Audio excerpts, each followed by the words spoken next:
walked into the room and now my heart's been stolen. You took me back in time to when I was unbroken. Now you're all I want, and I knew it from the very first moment. 'Cause the light came on when I heard that song, and I want you to sing it again. I swear that every word you sing, you wrote it for me. Like it was a private show. I love you never saw me. When the lights came on and I'm on my own, you breathe it, sing it again. Could I be the one you talk about in all your stories? Can I be him? No. I heard there was someone, but I know he don't deserve you. If you were mine, I'd never let anyone hurt you. I wanna dry those tears, kiss those lips. It's all I'll be thinking about. 'Cause the light came on when I heard that song, and I wanted you to sing it again. I swear that every word you sing, you wrote it for me. Like it was a private show, but I know you never saw me. When the lights come on, and I'm on my own, will you breathe it, sing it again? Could I be the one you talk about in all your stories? Can I be the one? Can I be the one? Can I be the one? Oh, can I be him? Won't you sing it again? Oh, when you sing it again, can I be him? Oh, sing it again. Oh, when you sing it again, can I be him? I swear that every word you say, you wrote it for me. Like it was a private show, but I know you never saw me. When the lights come on, and I'm on my own, will you be there? Will you be there? Can I be the one you talk about in all your stories? Can I be him? Can I be him? Can I be him? Can I be him?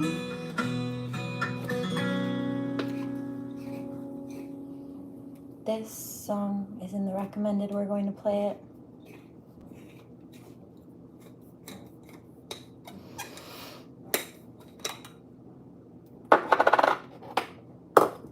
I think I need a new grinder.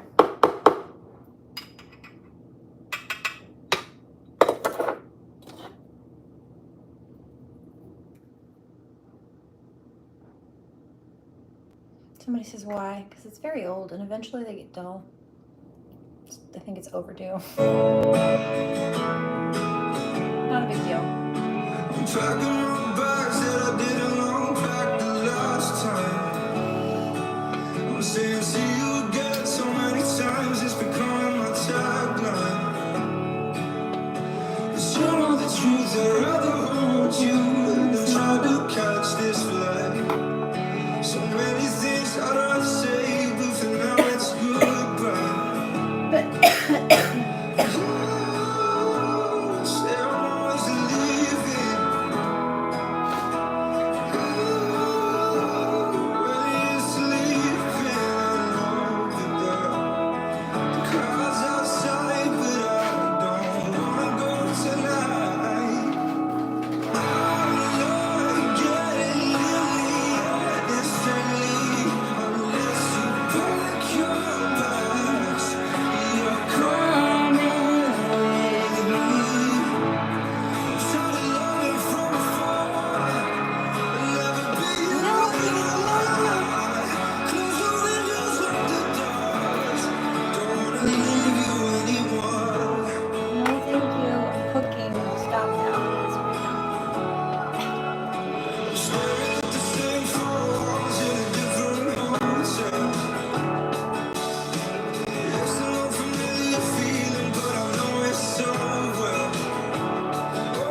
Unless you pack your bags, you're coming.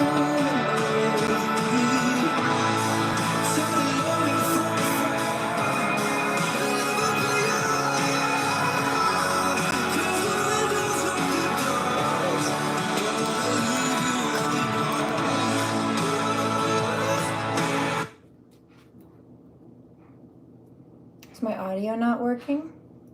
It'd be good to check. Don't actually need these bobby pins at all.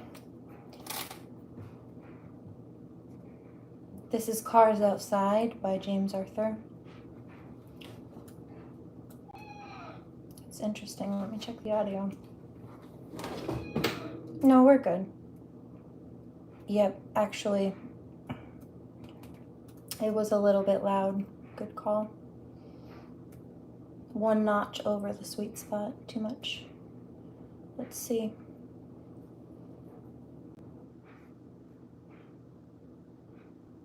That's funny. It's a new song. I've been, there's a new song that just popped up on my feed called Miracle. Also a reading that says Major Copycat. It's by Hidden Gems Tarot. Not the song, but miracles is something that has been popping up lately. I said something about this the other day. The miracle occurs right at the point where you're ready to quit. Keep going. It's like a test. First of all. Second of all, I was checking out a news article today, actually, about a 15-year-old boy that died in 2006, I think, of leukemia. And he's apparently going to be canonized as the youngest saint. There was a whole thing in regards to his past history on the study of miracles, and he was also said to have done some healing work on, I think it was another boy, another child, and like miraculously healed this child. So interesting.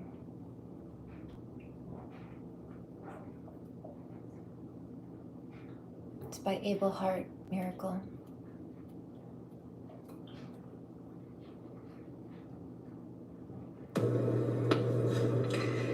This is an enemy that feels like they lost and they're feeling defeated. This is a wolf in sheep's clothing.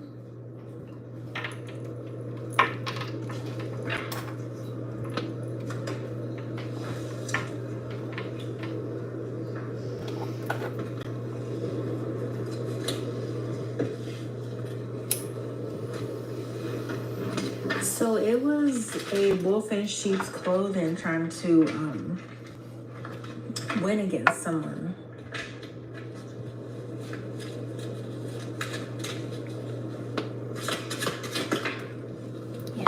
It's an immature woman that is concerned. Immature woman just came out and concerned. They're concerned about, they're looking at you like you won. You got the victory or something. You're succeeding. This is like someone false, a false person.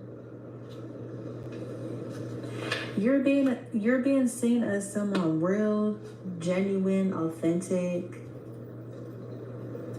someone original.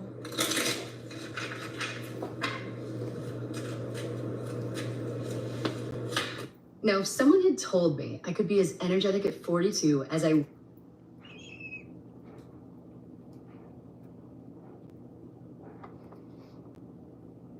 They're in the energy of sorrow and prison reversed. They wanted you in this energy, the energy of sorrow, and they wanted you stuck in a mental prison, or they wanted you literally in prison or in jail. Oh, they I wanted picked you that like up. in the Amethyst. I picked that up in a reading last night, actually. If you recall. Scared and stuff, stuck, trapped in your head, trying to figure something out, confused. They wanted you heartbroken, crying and stuff. They want you.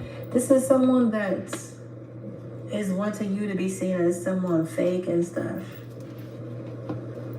This is also someone or some people that is trying to make it seem like you're copying them or something, or you're taking their ideas and stuff like that.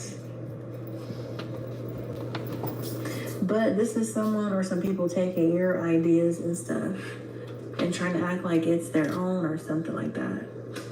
Crazy. Yeah, I'm hearing you're unique and original. Yeah. But whoever this is trying to create illusions and stuff around you to make it seem like you're not. They're trying to create illusions around you to make it seem like you're a copycat or something like that. I just heard to cast a shadow. Yeah, whoever this is they're seeing something with you and they're like, how? I'm legit. See, there's always people who be picking up on us, like they're always in this energy like, how? They're always asking how? They're not understanding how was something with you. Yeah, the truth. Ace of Swords, Three of Swords. They're trying to figure out, how are you being seen as yourself, or how are you being seen as like how are people seeing the truth with you? Yeah, look, brilliant new ideas and inspirations. This is your own original thoughts, your own original ideas and stuff. Whoever this is trying to act like you're still in like yeah, you not thinking for yourself and stuff. This is silly. They're trying to act like they was recently trying to create an illusion like, oh, you're not, that person's not thinking for themselves, or it's something that's not original with them. They're taking ideas and stuff from someone else and stuff, and no, because whoever this immature woman is, she's doing that. Yeah. This person knows you speak out with your own original ideas, your own original thoughts, your own original downloads, your own original information. You're someone who is smart, intelligent, brilliant, inspirational. This person sees that you're being seen for who you are, or people are seeing the truth of a situation with you. This could be a challenging new beginning. Whoever this is the Three of Swords trying to copy you. This is someone trying to copy you, trying to take your ideas and stuff. But they're trying to twist it to make it seem like, oh, that person, they do that. They take ideas and stuff from other people, but you don't. You're original. This is someone, the Five of Swords, trying to compete with you with your own ideas or your content.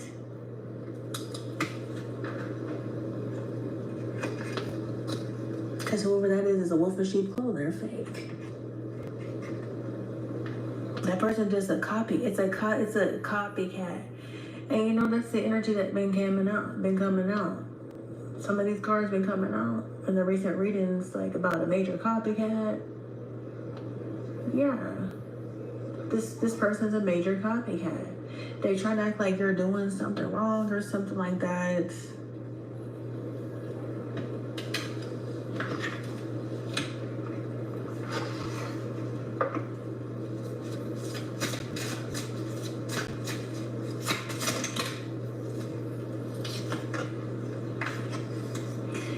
This could be someone that is trying to cause you chaos or something with conflict.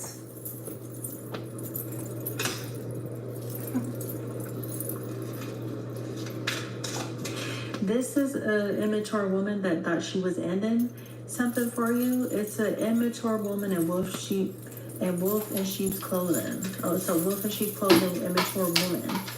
Trying to cause you chaos, conflict, and stuff. Trying to one-up you and stuff with your ideas and stuff, or with something that you said and stuff, or something with your content. Okay, this person sees you in the energy of making important life changes. Could be something with Jupiter. This person sees something with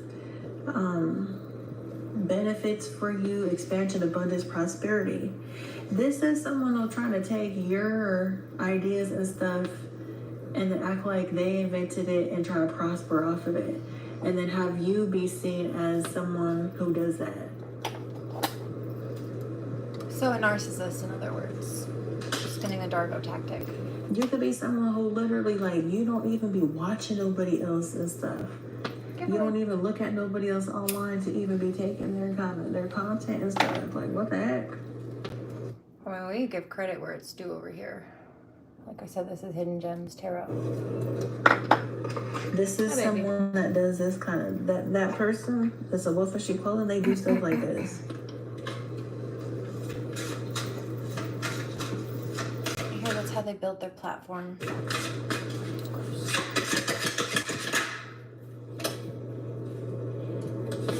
Clarity.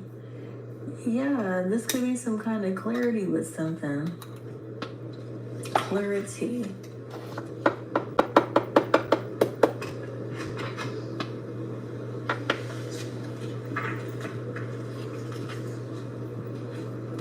Kev. Oh, hear this song.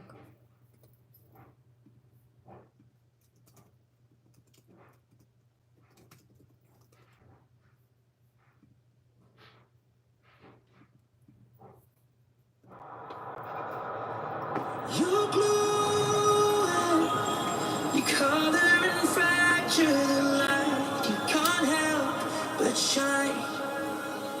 And I know that you carry the world on your back. But look at you tonight. The lights, your face, your eyes, exploding like fireworks in the sky. So pushing on me, don't you in the body? I could do this all week. We'll be dancing till the morning, all the baby won't sleep.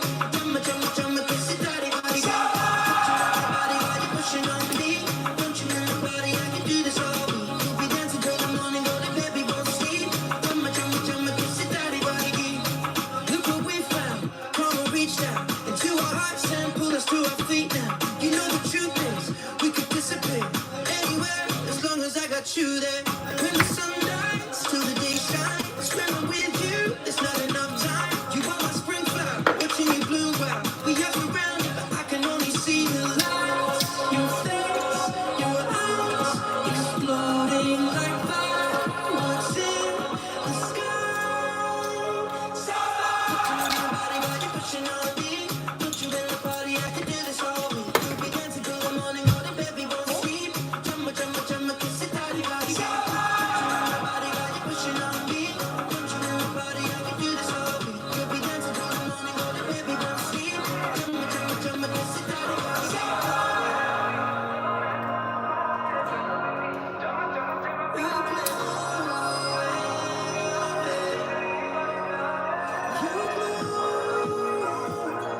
You color and fracture the light.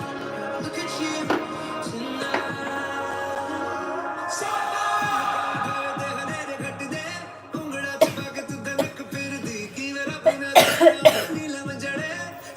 Chumma ke sitare bari pushing on me. Don't you in the body? I can do this all week. We'll be dancing till the morning, all the baby won't sleep.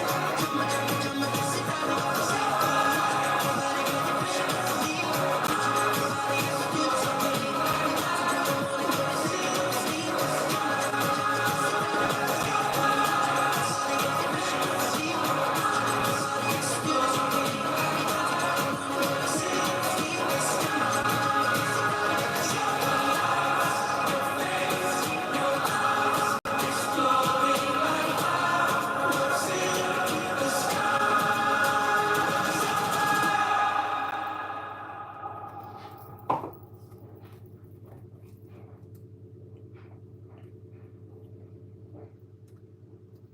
God dang, life just feels so good right now. I'm happy.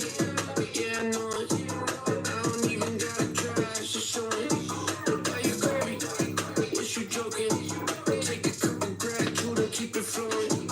I had to wait a minute. Never noticed me before. I bet you see me now. In alignment, that's for certain. Had to squeeze it out. Life is sweet. I gotta taste it and succeed. And now, not just thinking you should know. I'ma let go of the things that I can't control. I'ma live my best life. Gotta let it flow. I'ma spend it all up till I'm six below. I got everything I need. It's a miracle. I want it, I need it, I got it. I manifested this, it's so easy, you should try it. I run it, I push it, I'm flying. Got stars up on my ceiling in the daytime when I'm driving. If it's out of my control, then I gotta let it go. I've been down that road before, you just put it on show. If you need to say a piece, I just hope it sets you free. I got everything I need, and you know that. I'ma let go of the things that I can't control. I'ma live my best life, gotta let it flow. I'ma spend it all up till I'm six below. I got everything I need, it's a miracle.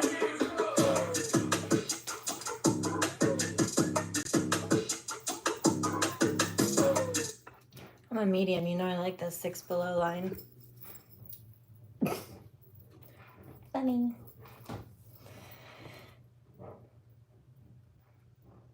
Thank you.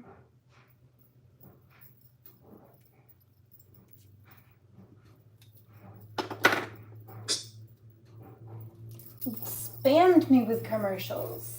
They did. Tried. Not today, see. Sugar sucks. This floor is cold.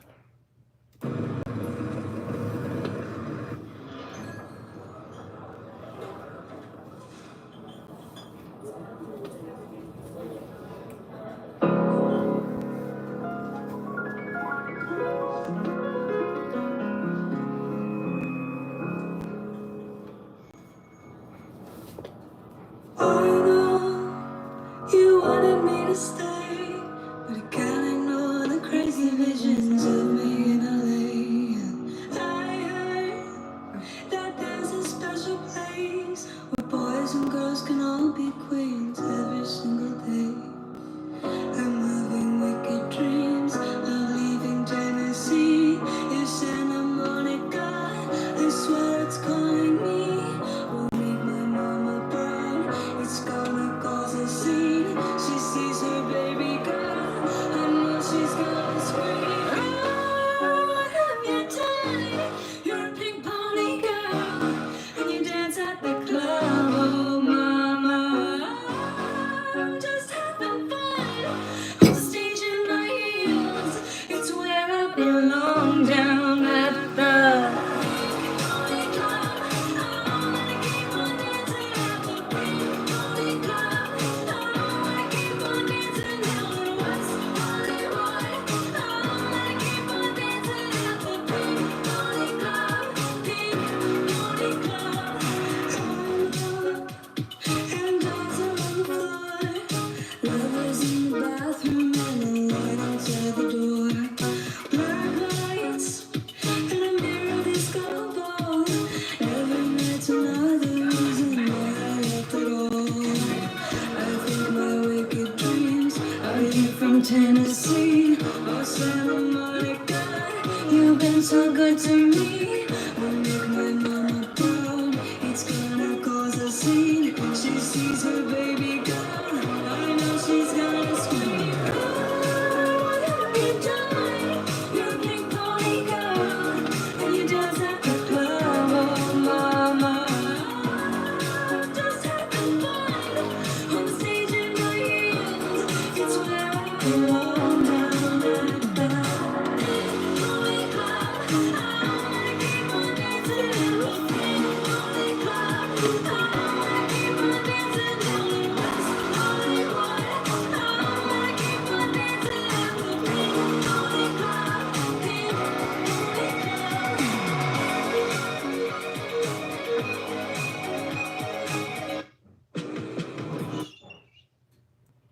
Just a babe. Oh, dear. Oh, ow, that's my ear. Crunch. At least it wasn't my nipple.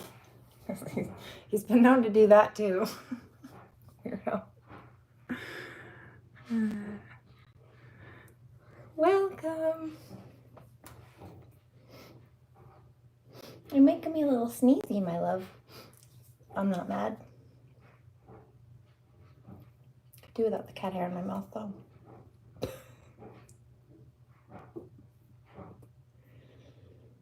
It's my shoe. Does it smell like Mom? Can't you like that, huh? A little shoe kitty.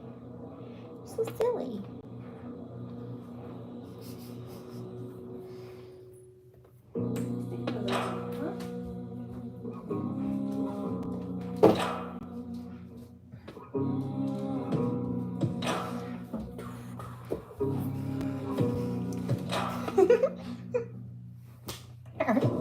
What's working on empty?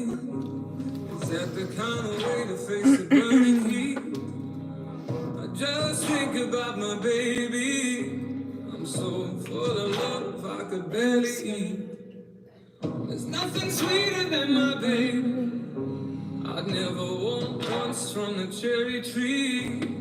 'Cause my baby, sweet as can be, she'd give me toothaches just from kissing me. When my time comes around, lay me gently in the cold dark earth. No grave can hold my body down. I'll crawl on. Hi, beautiful. I was just thinking about you a little while ago again. Baby found me. I was 3 days on a drunken sin. I woke with the walls around me. Nothing in the room but an empty crib. And I was burning up a fever.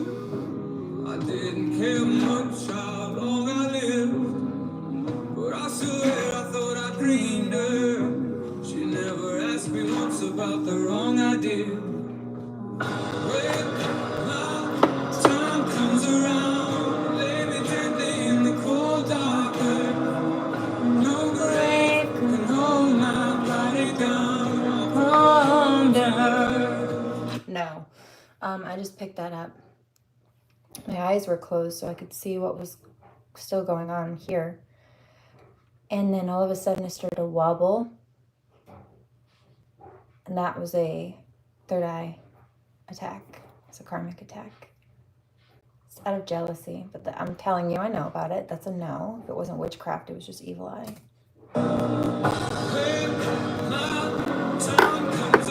Somebody said, what's the difference? Sometimes they don't realize that they're sending it. Like, sometimes evil eye isn't like somebody sending a spell. Sometimes, yeah, it is.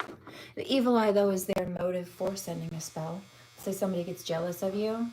Why did they get jealous of you? Because they saw something about you or noticed something about you that made them jealous or bothered them in some way. That's the evil eye. Whatever they do from that point was fueled by their motive, which was jealousy.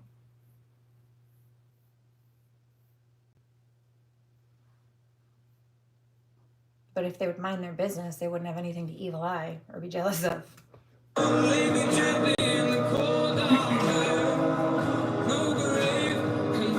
Somebody, I'm glad that helps. Somebody said thank you. You're welcome. Also, just side note on this, I'm getting another download to answer that question further. It's like the crossover between if somebody lies in a courtroom, it's called perjury in a court of law. But if they're lying in a courtroom, it's to get away with something that they did to harm somebody or to keep a victim from getting justice or something on a secondary level. In the world of witchcraft, that would be called word witching. And because either way, perjury for malicious intent, selfish intent, illegal nonetheless, or somebody sitting there casting a spell, again, out of envy, jealousy, malice, whatever, it has the same intent. And in the witchcraft community, it would be called word witching, right? Somebody sitting up in court and with black, dark intent, lying to get what they want or to conceal whatever harm that they did to somebody. That's no different than casting a dark spell. The intent is the same. The purpose is the same. Like, why would somebody cast a spell? because they want whatever they're asking for in the casting to come true in real life or have some kind of actual earthly effect in someone's life, whether it be, let's say they do a financial loss spell towards somebody. They actually want people to go broke or not be able to pay for their basic survival needs or to keep even a roof over their head. They also, these types of people will go and they'll file fraud through the government and they'll actually harass people on the 3D. Like, there's no limit for them if they're willing to do black magic castings on people because they hope that those things will come true. They absolutely often also are willing to cause physical earthly problems. And then these people also twist up and confuse the concept of manifestation, right? Because we know that you don't just manifest something typically and expect it to always come to you. Like, if you want a job, you go fill out a job application more often than not. And even if you're manifesting a job to you and vice versa, you still have to put in the work to show the universe you want it, meet it halfway, or whatever the case may be, whatever equivalent the divine says. But these people, they twist that into the dark side and they think, okay, well, I really want these evil things to happen to people, so I'm willing to put in whatever criminal activities and work that I need to in order to make that happen. Delusional. Divine Masculine's laughing. He's like, that's not how manifestation works. Also, you still have to get clearance from the universe. God can block that. Baby, I know. These people are unstable.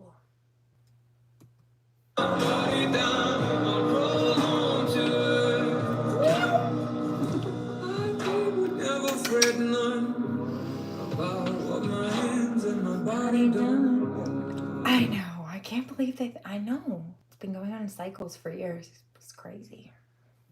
If the Lord don't forgive me, I'd still have my baby and my baby would have me. When I was kissing on my baby and she put her love down soft and sweet. In the moment light I was free. Heaven and hell were words to me. When my time comes around, baby, take me in the cold dark earth. No grave can hold my body down. I'll crawl home to earth. When my time comes around, baby, take me in the cold dark earth. No grave can hold my body down. I'll crawl home to earth.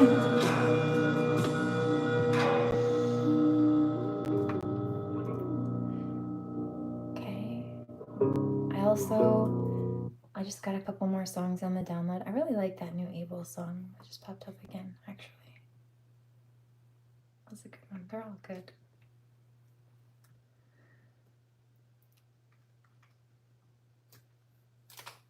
I just got chills.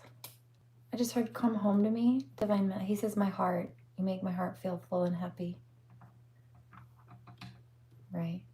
He's saying something about, like, he's been working on himself, but there's something about being with Divine Feminine that's just different, or being connected with her. But that's the thing, is it's like going from the 9 to the 10 of Pentacles. You have the 9 of Pentacles. You pretty much have everything. It's like, except for the home and relationship. Or like maybe you have a home, but you don't have like a happy relationship to share with a person inside it. The 10 of Pentacles is coming into closure of that cycle.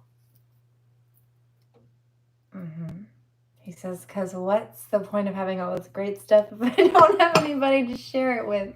Oh, that's so sad, dude. That makes me so sad. But I've been trying to tell you this for years. Like, I have been telling you this for years. People think that money will fix everybody's problem. Like, money will make people happy. And now pause for a second, because I will be the first person to tell you that many situations are unstable or become unstable because money becomes a stressor. Even relationships have been known to fail because money is a stressor. So having enough to not have to worry about bills and stuff, so that you have the time and the peace in order to enjoy the relationship, that is a different story. But having a certain amount of fame or having a certain amount of wealth isn't a cure-all. It's not. In fact, a lot of times that makes it worse for people. They feel like there's more pressure and more eyes on them. More people wanting what they have been building, like money grubbers. And so they have to be more careful. They have all these people around them that they either don't really resonate with or don't really fully trust. And that's exhausting and lonely. And the point being here is, this is the point I've been saying for years. If money fixed everything, then many, many, many celebrities would still be, who have committed suicide. And I'm not talking about the ones who were murdered and then like framed to look like a suicide, because sometimes that unfortunately has happened in a few cases. But the ones who really took themselves out, they had fame, they had all the money in the world, and they still weren't happy. They still didn't have the capacity to feel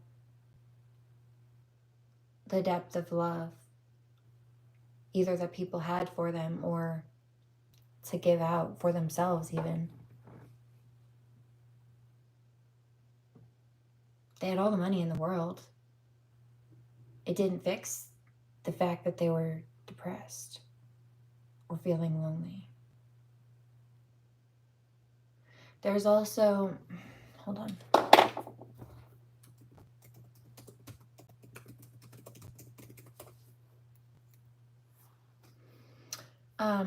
This is Lacey Sturm from the band Flyleaf. I've liked and listened to Flyleaf since high school, so it was interesting to see this pop up because she was talking about something that one of her bandmates stated, and it was like the dream of being on stage and playing to this big audience, and they get up there and they do the show and they have this peak adrenaline rush, and then they just don't know what to do with themselves because they're like, well, now what? They feel like they've peaked, basically. That, like, how do we beat that? It's almost like the adrenaline rush becomes like chasing a high, and they don't know how to top that.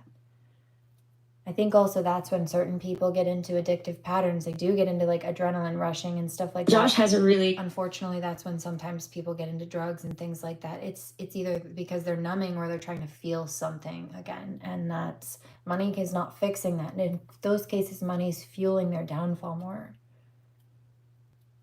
It's about much more than the dollar. It comes from here. I'm not discrediting that brain chemistry plays a part in it, but also you can do things to work to alter and adjust that if necessary. Even just like rewiring basic thought pattern in a number of cases. But here's the drop reference.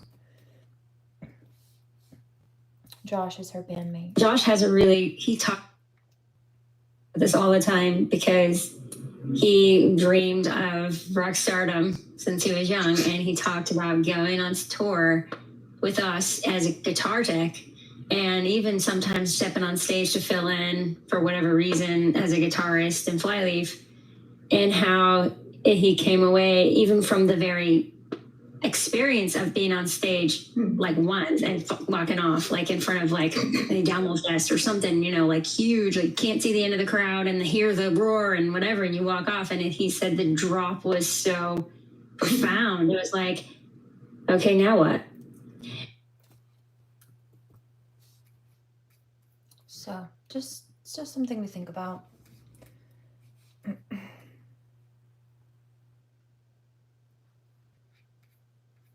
Oh, you know what I also heard in the shower? There was a karmic male. I got a vision of like a marionette puppet, one of those puppets on a string, like old school theater puppets.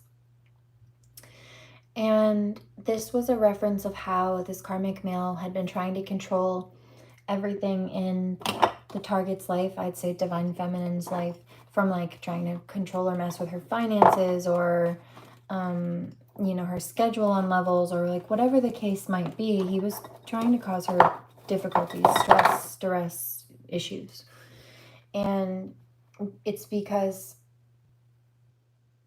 well, what he was saying was, I control you. Like, you're under my control. I control you. And it wasn't true.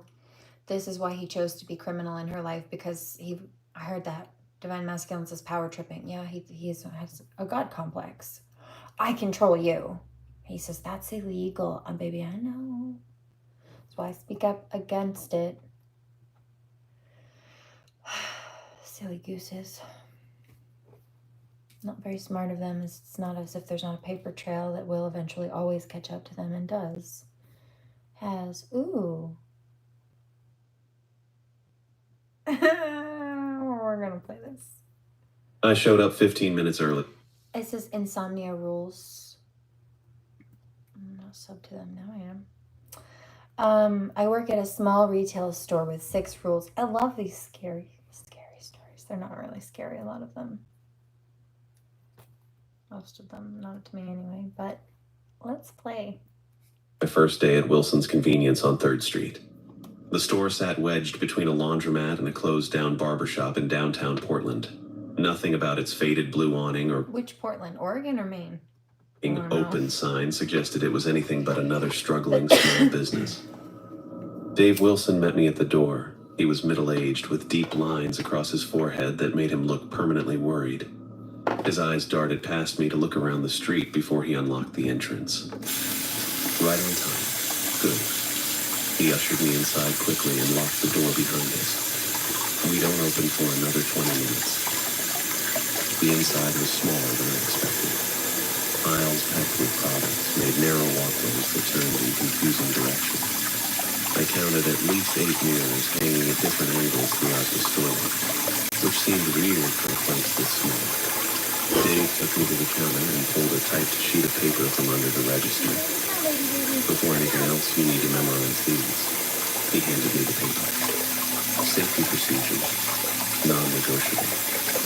I looked down at the page. Safety rules. Must be followed at all times.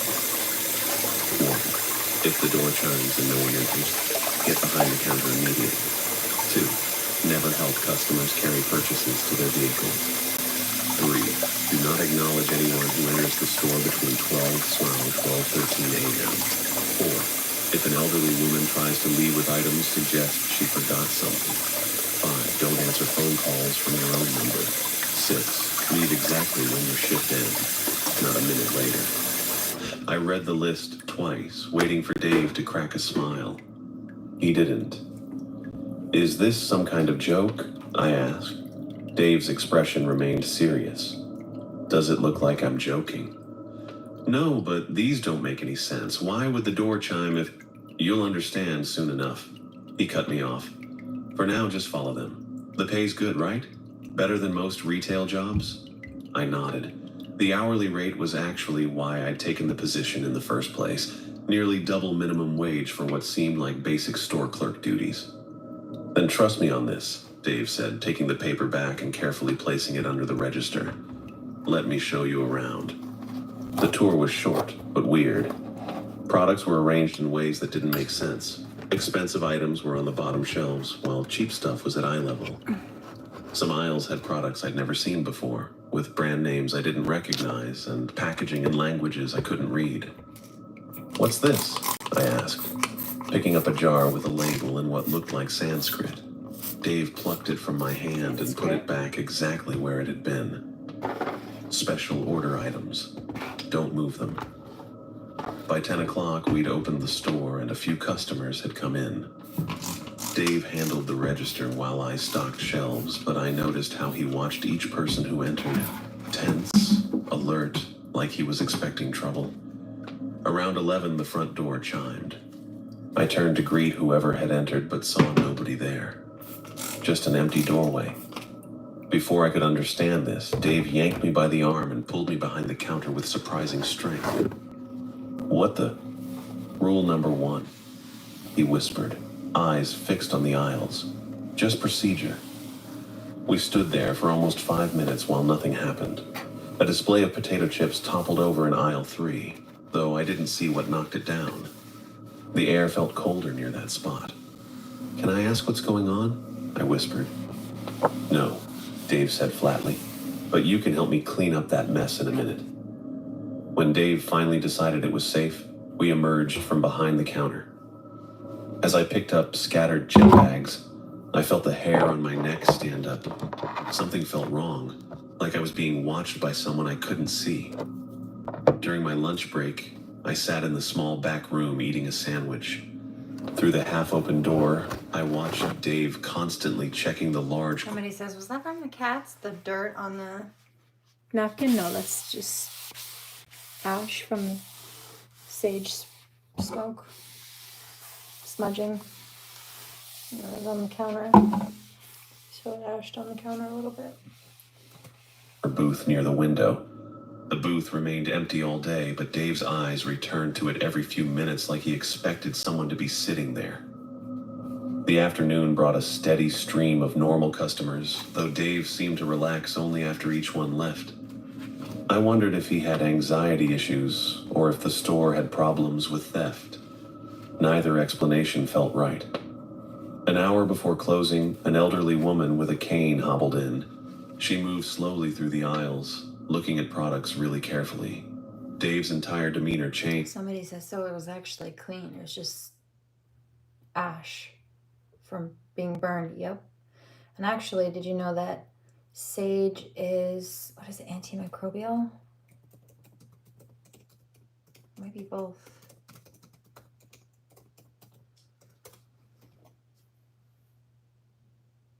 Yeah, sage is both an antimicrobial and an antifungal, or it has antimicrobial and antifungal properties. So when you burn sage, it's not even just about the spiritual cleansing, yes and no, but studies show that when items that have been smudged, or basically what smudging is just bathed with the smoke, the sage smoke, like the surface of a counter or something, for example, it will actually be cleaner because of the smoke, since it has antimicrobial and antifungal properties. So it actually does cleanse physically too, to a degree.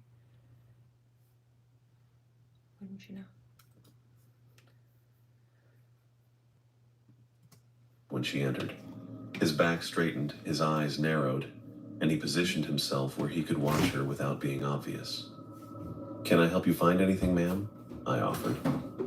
"No, thank you, dear," she replied with a warm smile. "I know what I'm looking for."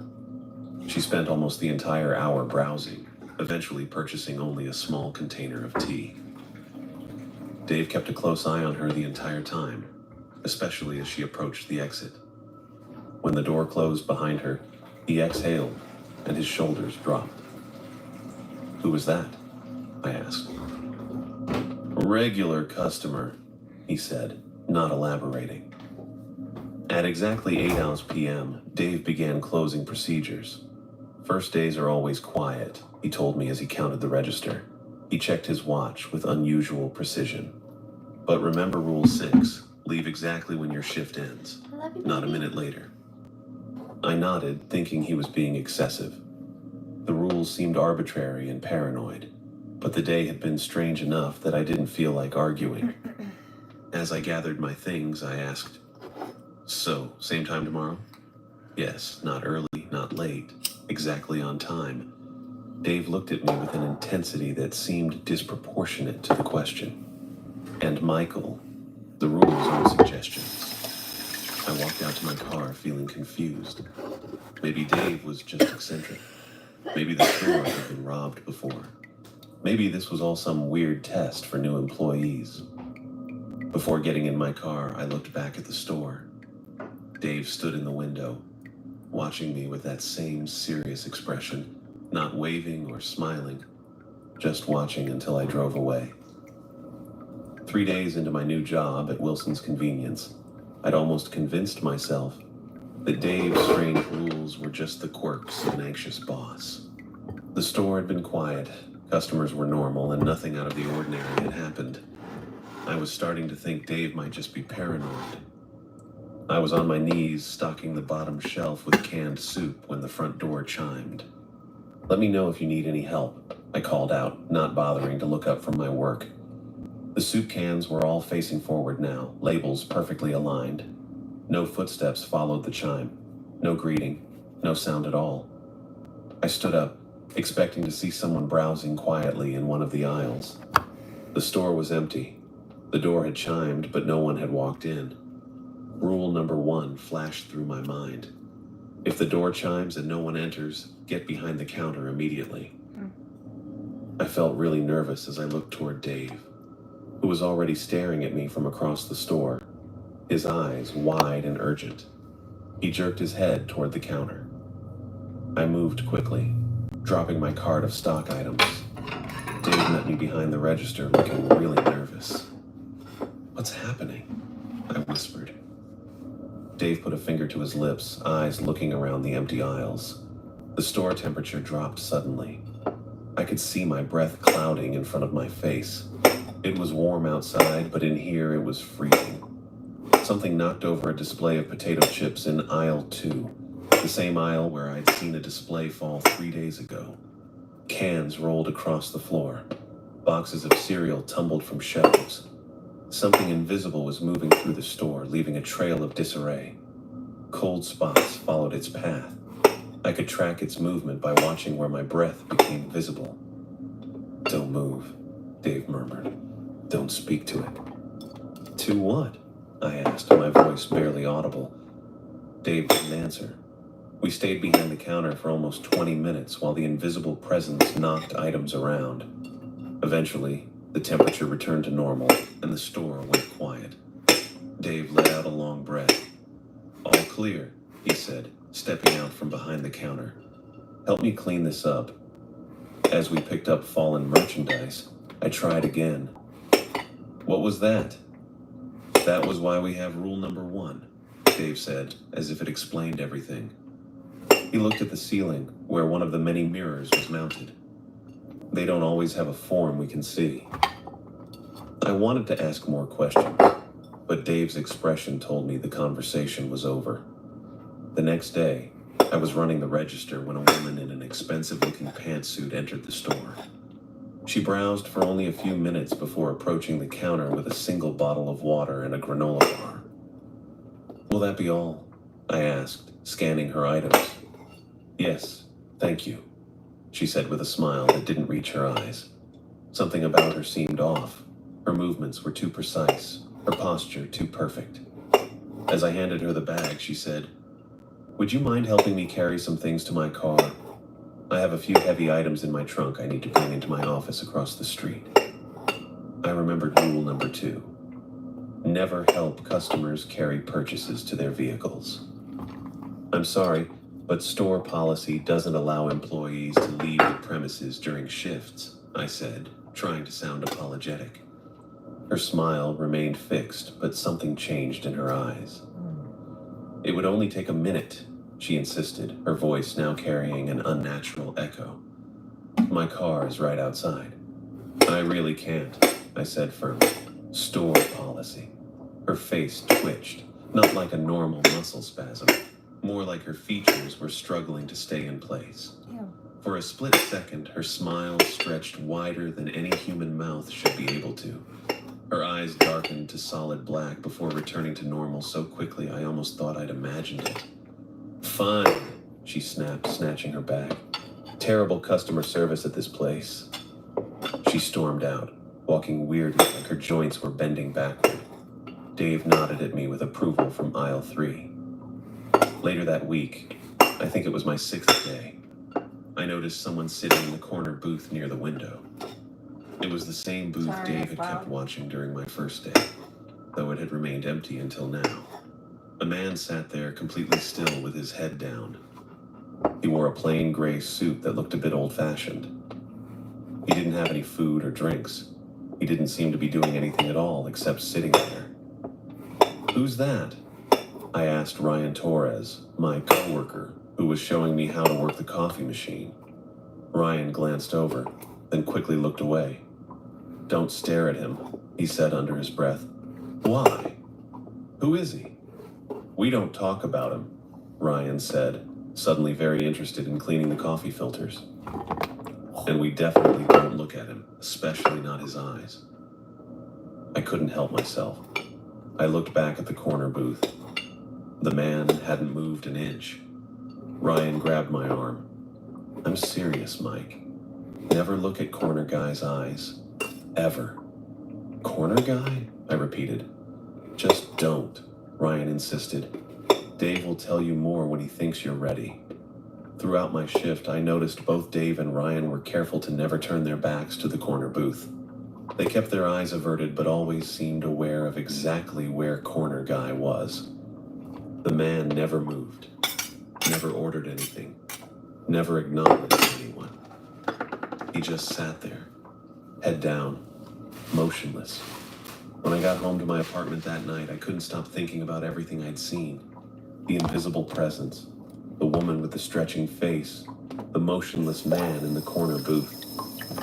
Dave's rules were starting to make a horrible kind of sense. I opened my laptop and searched for Wilson's Convenience, 3rd Street, Portland. The store had no website, no social media presence, not even a business listing. But there were a few news articles from local papers over the years. Local store clerk missing, police investigate. Woman vanishes during convenience store shift. Third disappearance at downtown shop raises questions. The articles were sparse on details.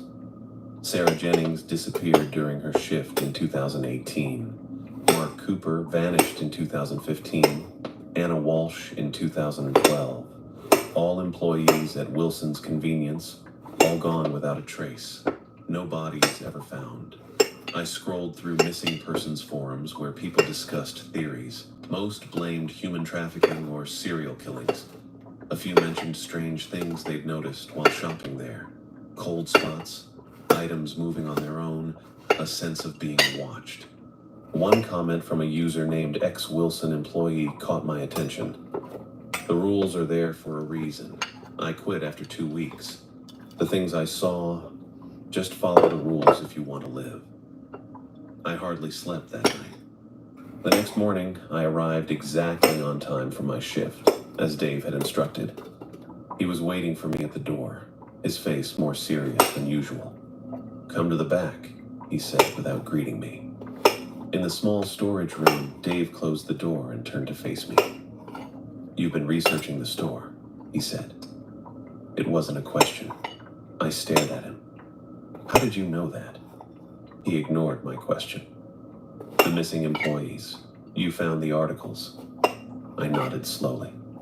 What happened to them? They broke the rules, Dave said simply.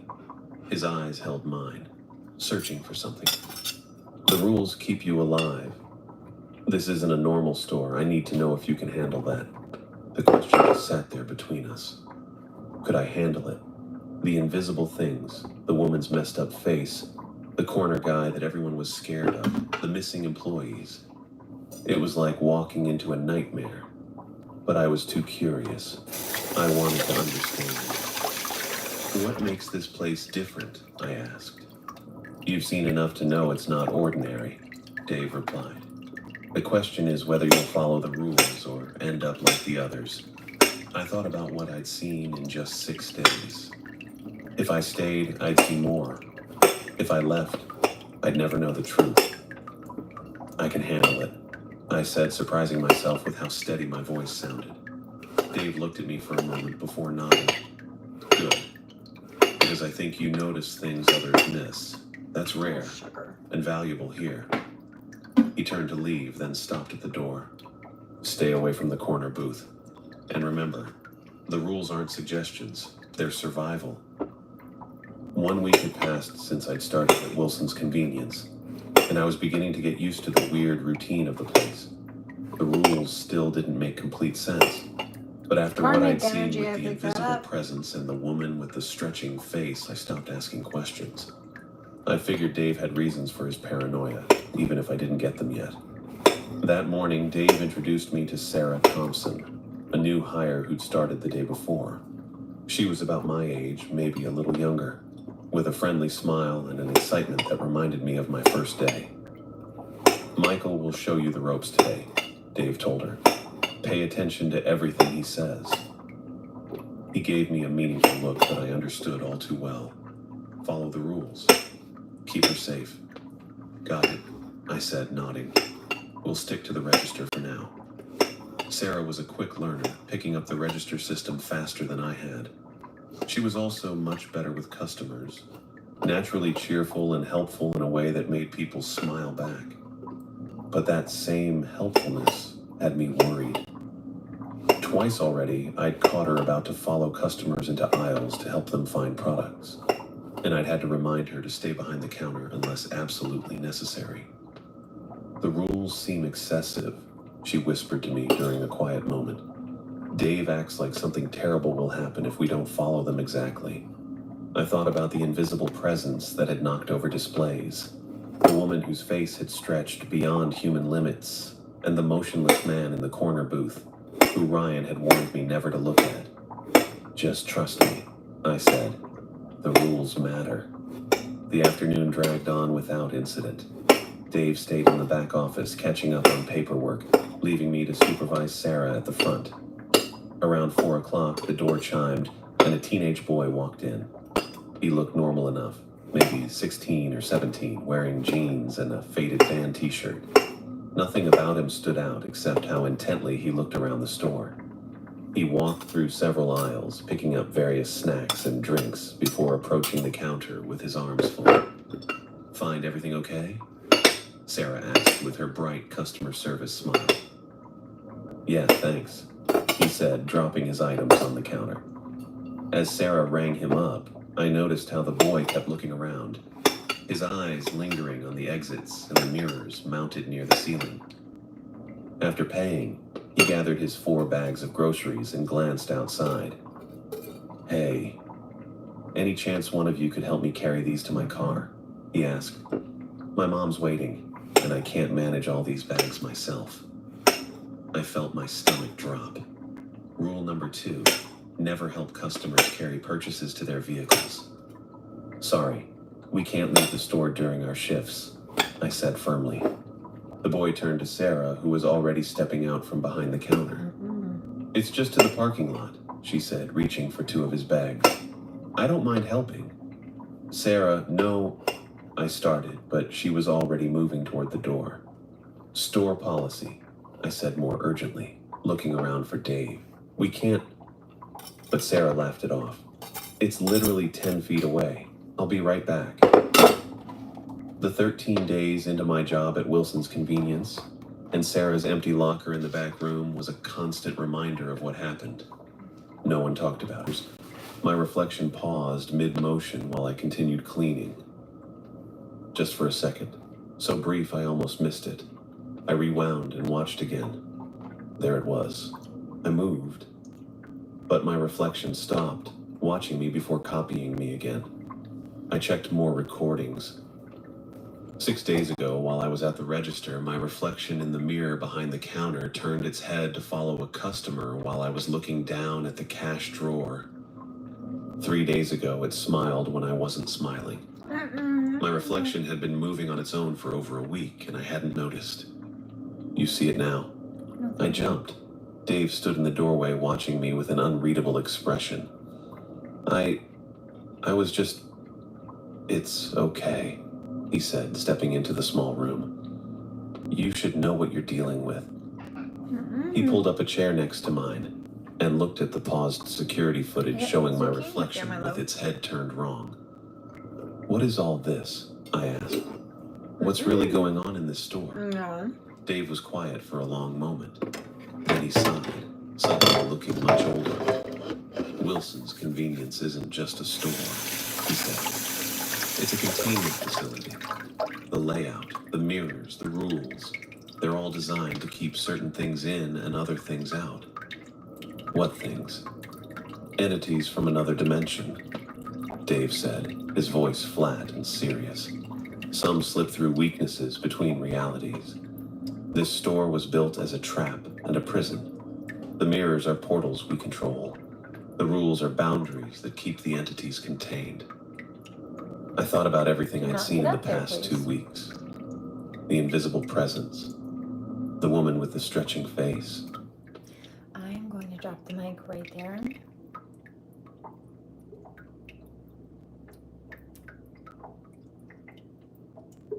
I'll be back at some point later for a reading and some other stuff. Please remember to pray, do no harm, take no crap, and I'll catch you in the next one. Blessings and namaste.